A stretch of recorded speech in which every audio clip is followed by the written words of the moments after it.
ఇప్పుడు ఇందులో 2 స్పూన్ల నూనె,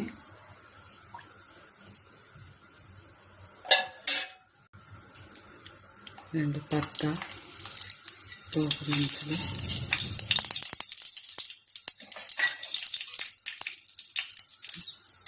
ఉల్లిపాయ, పచ్చిమిరపకాయ,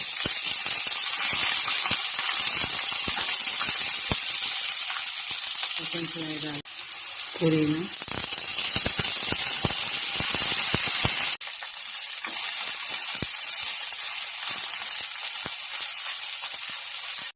ఇప్పుడు ఇందులో పుదీనా పేస్ట్ వేసుకున్నాం కదా అది వేసుకోవాలి.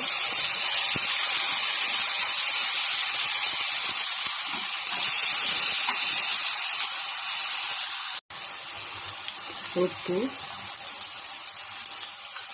తర్వాత 2 స్పూన్ల పెరుగు,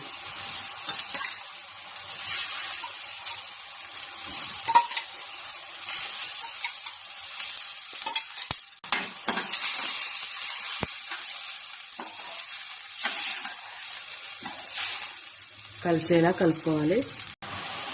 వేగిపోయింది. ఇప్పుడు ఇందులో నానబెట్టుకున్న బియ్యం వేసుకుందాం.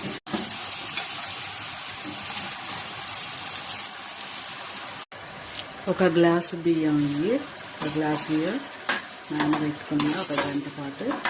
అవి వేసి ఇప్పుడు నిదానంగా కలుపుకున్నాం. ఇప్పుడు ఒక గ్లాస్కి 2 గ్లాసుల నీళ్ళు పోసుకున్నాం.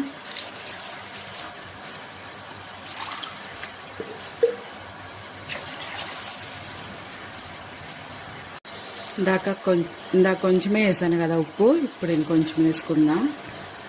వేసుకొని ఒకసారి కలుపుకొని మూత పెట్టేసుకుందాం.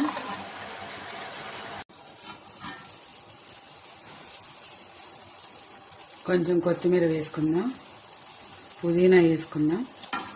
మూత పెట్టుకొని సిమ్లో ఒక 5 నిమిషాలు ఉంచుకుందాం.